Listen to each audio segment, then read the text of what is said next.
Friends, good food లోపల ఖర్జూరపు బొబ్బట్ల గురించి మనము ఈరోజు తెలుసుకుందాం. అవి ఎలా తయారు చేయాలి, దాన్ని తినడం వల్ల మనకు ఎలాంటి ఉపయోగాలు ఉంటున్నాయో తెలుసుకుందామా మిత్రమా?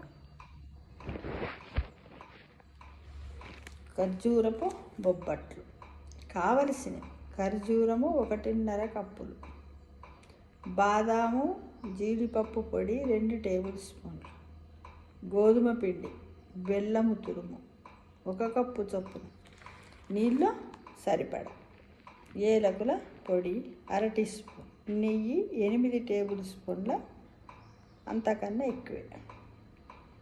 తయారీ విధానం: కుకింగ్ ప్రాసెస్ ఎలా చేసుకోవాలో. Making process, cooking process.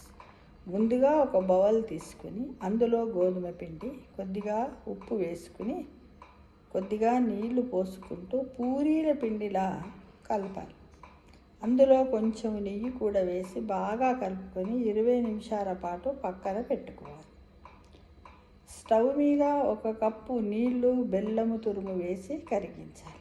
ఆ బెల్లం మిశ్రమంలో ఖర్జూరం గుజ్జు, బాదాము జీడిపప్పు పొడి, ఏలకుల పొడి వేసి బాగా కలుపుతూ దగ్గర పడే వరకు గరిటెతో తిప్పుతూ మధ్య మధ్యలో 2 టేబుల్ స్పూన్ల నెయ్యి కలుపుతూ బాగా ఉడికించాక స్టవ్ని మనం ఏం చేయాలి, ఆఫ్ చేసుకోవాలి.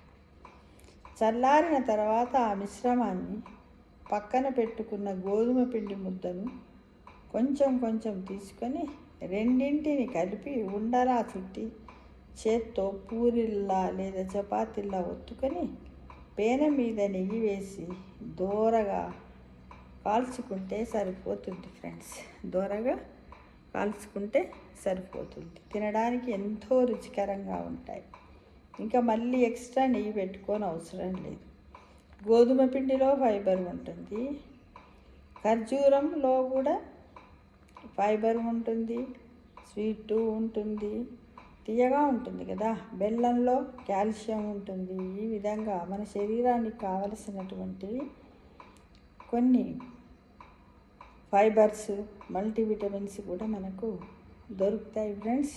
ఖర్జూర బొబ్బట్లు మనం మామూలుగా పప్పుతోటి, గోధుమ రవ్వతో చేస్తూ ఉంటాము. ఎప్పుడు మనము తెలుగు సంవత్సరాది అప్పుడు అలాంటి బొబ్బట్లు. ఇది ఇలా ఇందులో పప్పు అనేదే కలవకుండా ఖర్జూరము, బెల్లం, జీడిపప్పు, డ్రై ఫ్రూట్స్ పొడి, సుగంధ ద్రవ్యాలు, ఏలకుల పొడి కూడా కలిసింది ఫ్రెండ్స్.